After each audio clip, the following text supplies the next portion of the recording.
Hi, welcome to Caddnest. I am Suresh. So ಇವತ್ತಿನ ವಿಡಿಯೋದಲ್ಲಿ Excel ಅಲ್ಲಿ ನಿಮಗೆ VBA ಮ್ಯಾಕ್ರೋಸ್ ರೇಂಜಸ್ ಹೇಗೆ ಕೊಡ್ತೀವಿ ಅನ್ನೋದು, ರೇಂಜಸ್ ಮೇಲೆ ನಾವು ಹೇಗೆ ಆನ್ಸರ್ನ ನಾವು ತಗೋತೀವಿ ಅನ್ನೋದನ್ನ ನೋಡೋಣ. ಸೊ ಆ ಥರ ನ್ಯೂ ಟಾಪಿಕ್ ಮೇಲೆ ನಿಮಗೆ ಇವತ್ತು ವಿಡಿಯೋದಲ್ಲಿ ಬಂದಿದ್ದೀನಿ. ಹಾಗೆ ಇನ್ನೂ ಹೆಚ್ಚಿನ ವಿಡಿಯೋಗಳನ್ನ ಬೇರೆ ಬೇರೆ ರೀತಿಯಲ್ಲಿ ನಿಮಗೆ ಮುಂದೆ ಅಪ್ಲೋಡ್ ಮಾಡ್ತಾ ಬರ್ತೀನಿ. ಸೊ ನೋಡ್ತಾ ಹೋಗ್ಬೋದು. ಸೊ ಇಲ್ಲಿ ನನಗೆ VBA ಮ್ಯಾಕ್ರೋಸ್ ಅಂತ ಬಂದಾಗ ಒಂದು ಕೋಡಿಂಗ್ ಎಂಟ್ರಿ ಮಾಡೋದಿರುತ್ತೆ, ಅಂದರೆ ಫಾರ್ಮುಲಾ ಇದು ಮಾಡೋದಿರುತ್ತೆ. ಎಕ್ಸೆಲಲ್ಲಿ ನಾವು ನಾರ್ಮಲಾಗಿ ಎಕ್ಸ್ಟ್ರಾ ಡೇಟಾ ಟೈಪ್ ಮಾಡಿದಾಗ ನಿಮ್ಗೆ ಯಾವ ಥರ ಟೈಪ್ ಮಾಡಬೇಕಾಗುತ್ತೆ, ಆ ಥರ ಕಲರ್ಸ್, ಈಗ ನೇಮ್ ಎಕ್ಸಾಂಪಲ್ ಆ ಥರ ಟೈಪ್ ಮಾಡಬೇಕು ಅಂದಾಗ ನಾನು ಇಲ್ಲಿ ಕ್ಯಾಡ್ನೆಸ್ಟ್ ಅಂತ ಟೈಪ್ ಮಾಡ್ತಾ ಇದ್ದೀನಿ. ಅಂದರೆ ಇಲ್ಲಿ ಕ್ಯಾಡ್ ನೆಸ್ಟ್ ಅಂತ ನಾವು ಟೈಪ್ ಮಾಡಿರ್ತೀವಲ್ವ. ಸೊ ಇದನ್ನ ನೇಮ್ ನನಗೆ ಕೋಡಿಂಗ್ ಬರೆದಾಗ ನಮ್ಗೆ ಹೇಗೆ ಆನ್ಸರ್ ಬರುತ್ತೆ ಅನ್ನೋದನ್ನು ನಾನು ಒಂದು ಹೇಗೆ ತಗೋಬೇಕು ಅನ್ನೋದು ನಾನು ಹೇಳ್ಬೇಕಾಗುತ್ತೆ. ಸೊ ಅದು ಹೇಗೆ ತಗೋತೀವಿ ಅಂತ ನೋಡೋದಾದ್ರೆ ಅದಕ್ಕೆ ನಾನು ಒಂದು ಟ್ಯಾಬ್ ಬೇಕಾಗುತ್ತೆ. ಸೊ ನನಗೆ ಇಲ್ಲಿ home, insight, page for data ಅಂತ ಏನಿದೆ ಆ ಥರ ಡೆವಲಪರ್ ಅನ್ನೋದೊಂದು ಟ್ಯಾಬ್ ಇರುತ್ತೆ. ಸೊ ಅದನ್ನ ಇನ್ಸರ್ಟ್ ಮಾಡಬೇಕು ಅಂದರೆ ಇಲ್ಲಿ ರೈಟ್ ಕ್ಲಿಕ್ಸ್. ಸೊ ಕೊಟ್ಟಾಗ ನಿಮ್ಗೆ ಇಲ್ಲಿ ಕಸ್ಟಮೈಸ್ ರಿಬ್ಬನ್ ಅನ್ನೋದ್ರಲ್ಲಿ ಡೆವಲಪರ್ಸ್ ಅಂತ ಇರುತ್ತೆ. ಡೆವಲಪರ್ಸಲ್ಲಿ ಹೋಗ್ತೀರಾ, ಓಕೆ ಕೊಟ್ಟಾಗ ನಮ್ಗೆ ಇಲ್ಲಿ ಡೆವಲಪರ್ಸ್ ಅಂತ ತೋರಿಸುತ್ತೆ. ಓಕೆ, ಸೊ ಡೆವಲಪರ್ ಅನ್ನೋದ್ರಲ್ಲಿ ಏನು ಮಾಡ್ತಾರೆ, ಇಲ್ಲಿ ಇನ್ಸೆಟ್ ಅಂತ ಇರುತ್ತೆ. ಇನ್ಸೆಟಲ್ಲಿ ನಿಮಗೆ ಯಾವ್ದು ತಗೋಬೇಕಾಗುತ್ತೆ ಅಂತಂದರೆ ಕಾಮೆಂಟ್ ಬಟನ್ಸ್ ಅಂತ ಇರುತ್ತೆ ಆಕ್ಟಿವ್. ನಿಮ್ಗೆ ಯಾವ ಶೀಟಿಗೆ ಸೆಲ್ಗೆ ಆಕ್ಟಿವ್ ಮಾಡ್ತೀರಾ ಅದು ಆಕ್ಟಿವ್ ಮಾಡ್ಕೋಬೋದು ಈ ಥರ ಬಟನ್ಸ್. ಸೊ ಈ ಥರ ಬಟನ್ ಅಟೆಂಡ್ ಮಾಡಿದಾಗ ನಿಮ್ಗೆ ಇದ್ರ ಮೇಲೆ ನಾನು ಡಬಲ್ ಕ್ಲಿಕ್ ಕೊಟ್ಟರೆ ನನಗೊಂದು ಡೇಟಾ ಓಪನ್ ಆಗುತ್ತೆ, ಬುಕ್ಸ್ ಇದು VBA ಅದು. ಸೊ ಇಲ್ಲಿ ನಾನು ಏನು ವರ್ಕ್ ಕೋಡಿಂಗ್ ಬರೀತೀನಿ ಅದ್ರದ್ದು ಬೇಸಲ್ಲಿ ನನಗೆ ಎಕ್ಸೆಲ್ ಶೀಟಲ್ಲಿ ನನಗೆ ಆನ್ಸರ್ ತೋರಿಸ್ಬೇಕು ಅನ್ನೋದಿರುತ್ತೆ. ಓಕೆ, ಸೊ ಅದು ಹೇಗೆ ಎಂಟ್ರಿ ಅಂತ ಅಂದಾಗ ನಾನು ರೇಂಜಸ್ ಅಂತ ಹೇಳಿದೆ. ರೇಂಜಸ್ ಅಂತ ಅಂದಾಗ ನನಗೆ ಯಾವ ಥರ ನೇಮ್ ಬೇಕಾಗುತ್ತೆ, A1 ಸೆಲ್ಸ್ ಆ ಥರ ಹೇಗೆ ತಗೊಂಡು ನಾವು ವರ್ಕ್ ಮಾಡ್ತೀವಿ ಅಂತ ನೋಡೋದಾದ್ರೆ ಸೊ ಅದಕ್ಕೆ ಬೇಕಾದ ನೇಮ್ನ ಟೈಪ್ ಮಾಡ್ತಾ ಇದ್ದೀನಿ. ಸೊ ನೋಡಿ ರೇಂಜ್. ಸೊ ರೇಂಜ್ ಅಂತ ಟೈಪ್ ಮಾಡ್ತಾರೆ. Range open the bracket, so double quotes, so A1 cells ಅಂದರೆ ನನಗೆ A1 ಸೆಲ್ಸಲ್ಲಿ ನೇಮ್ ಬೇಕಂದ್ರೆ A1 ಸೆಲ್ಸ್ ಅಂತ ತಗೋತೀನಿ, close bracket. So dot value. So dot value ಅದಾದಮೇಲೆ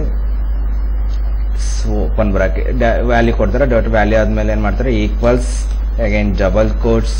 ನಿಮ್ಗೆ ಏನು ನೇಮ್ ಬೇಕಾಗುತ್ತೆ ಅಲ್ಲಿ ಅಂತ ಅಂದಾಗ ನಾನು ಎಕ್ಸಾಂಪಲ್ ಹೇಳಿದಾಗ ಕ್ಯಾಡ್ನೆಸ್ಟ್ ಅಂತ ಟೈಪ್ ಮಾಡ್ತೀನಿ. ಅಂದರೆ ಕಿಂಗ್ ಆಫರ್ ಕ್ಯಾಡ್ನೆಸ್ಟ್. ಸೊ ಅದು ನೇಮ್ ಕೊಡ್ತೀನಿ. ಅದಕ್ಕೆ ನಿಮ್ಮ ಕ್ಯಾಡ್ನೆಸ್ಟ್ ಅನ್ನೋದಕ್ಕೆ left right of double quotes ಅನ್ನೋದಿರುತ್ತೆ. ಈಗ ನಾನು ಇದು ಸೇವ್ ಮಾಡಬೇಕು ಅಂದಾಗ Ctrl+S ಕೊಡ್ತೀನಿ, ಸೇವ್. ಸೊ ಸೇವ್ ಮಾಡಬೇಕಾದಾಗ ನೀವು ಎಲ್ಲಿ ಸೇವ್ ಮಾಡ್ತೀರಾ, ಡೆಸ್ಕ್ಟಾಪ್ ಮೇಲೆ ಸೇವ್ ಮಾಡ್ಕೋತೀರಾ ಅಥವಾ ಏನು ಅಲ್ಲಿ ಸೇವ್ ಮಾಡ್ಕೋಬೇಕಾಗತ್ತೆ. ಸೊ ಅದಾದಮೇಲೆ ನಿಮಗೆ ಇದನ್ನು ಯಾವುದ್ರ ಬೇಸಿಸ್ ಮೇಲೆ ಸೇವ್ ಮಾಡ್ತೀರಾ ಅದಕ್ಕೆ ನೇಮ್ ಬಂದು Excel workbook, Excel macro enable workbooks ಆ ಥರ ಇರುತ್ತೆ. ಸೆಲೆಕ್ಟ್ ಮಾಡ್ತೀರಾ. ಸೊ ನಿಮ್ಗೆ ಏನು ನೇಮಲ್ಲಿ ಬೇಕೋ ನೇಮ್ ಸೆಲೆಕ್ಟ್ ಮಾಡ್ಕೋತೀರಾ. ನಾನು ಹೆಸರು ಸೇವ್ ಮಾಡ್ತಾ ಇದ್ದೀನಿ, ಸುರೇಶ್ ಅಂತೇಳಿ. ಸೇವ್. ಓಕೆ, ಈಗ ಅದು ಸೇವ್ ಆಗಿದೆ. ಸೇವ್ ಆದಮೇಲೆ ನಾನು ಆನ್ಸರ್ ಬೇಕಲ್ಲ, ಆನ್ಸರ್ ಬೇಕಂತಂದಾಗ ನಾನು ಜಸ್ಟ್ ಮತ್ತೆ ಎಕ್ಸೆಲ್ ವರ್ಕ್ ಶೀಟ್ ಇಲ್ಲಿ ಎಕ್ಸೆಲ್ ಇದು ಇರುತ್ತೆ. ಸೊ ಇಲ್ಲಿ ಕ್ಲಿಕ್ ಮಾಡಿ ನಿಮ್ಗೆ ಇಲ್ಲಿ ಬರುತ್ತೆ. ಜಸ್ಟ್ ಇದ್ರ ಮೇಲೆ ಕ್ಲಿಕ್ ಕೊಟ್ಟಾಗ ನನಗೆ ನೋಡಿ ಕ್ಯಾಡ್ನೆಸ್ಟ್ ಅಂತ ನೇಮ್ ತೋರ್ಸಕ್ಕೆ ಸ್ಟಾರ್ಟ್ ಮಾಡುತ್ತೆ. ಸೊ ನೀವು ಯಾವ ಸೆಲ್ ಸೆಲೆಕ್ಟ್ ಮಾಡ್ತೀರಾ ರೇಂಜಸ್, A1 ಸೆಲ್ಸ್ ಅನ್ನೋದ್ರಲ್ಲಿ ಈ ಥರ ನೇಮ್ನ ನಾವು ತಗೊಳ್ತಾ ಹೋಗ್ಬೋದು. ಸೇಮ್ ಅದೇ ಥರ ನೀವು ನೆಕ್ಸ್ಟ್ ರೇಂಜಸ್ ಆ್ಯಡ್ ಮಾಡ್ತಾ ಹೋಗ್ತೀನಿ ಅಂದರೆ ಅಗೇನ್ ಆಕ್ಟಿವ್ ಮಾಡ್ಕೊತೀನಿ, double clicks. Again next ranges ಏನು ಕೊಡ್ತೀನಿ ಅಂದರೆ ಈಗ ಬೇರೆ ಸೇಲ್ಸಲ್ಲಿ ನೇಮ್ಸ್ ಏನು ನೇಮ್ ಬೇಕಾಗುತ್ತೆ ಅಂತ ಕೊಡೋದಾದರೆ ಈಗ ನೆಕ್ಸ್ಟ್ ಅದೇ ಥರ ಕೊಡೋಕ್ಕಿಂತ ಮುಂಚೆ range open the bracket is a double code 82 cells close bracket dot value.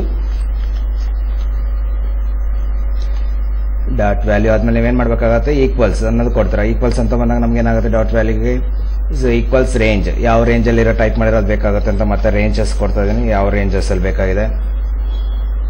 Again open the bracket. ಈಗ ನೀವು ಯಾವ ಸೆಲ್ಲಲ್ಲಿ ಟೈಪ್ ಮಾಡಿರೋದು ಬರಬೇಕು ಅಂತ is a double quotes A4 cells. Again close dot value. So ಇದನ್ನ ಸೇವ್ ಮಾಡ್ತೀನಿ ಅಂದರೆ ಸೇವ್ ಮಾಡ್ತೀನಿ.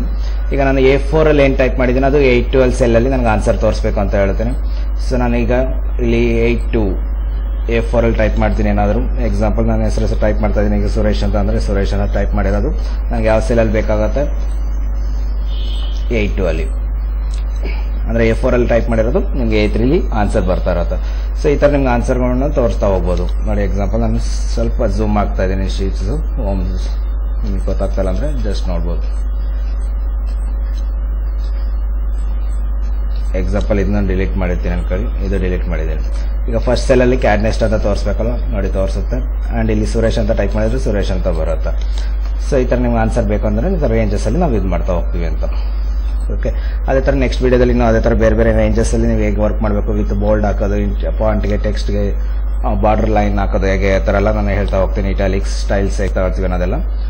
ಥ್ಯಾಂಕ್ ನೀವು ನಮ್ಮ ಚಾನಲ್ ಸಬ್ಸ್ಕ್ರೈಬ್ ಆಗಿಲ್ಲ ಅಂದರೆ ಸಬ್ಸ್ಕ್ರೈಬ್ ಮಾಡ್ಕೊಳ್ಳಿ, ಹಾಗೆ ಎಲ್ಲ ವಿಡಿಯೋಗಳನ್ನು ಲೈಕ್ ಮಾಡಿ, ಶೇರ್ ಮಾಡಿ. Once again thank you.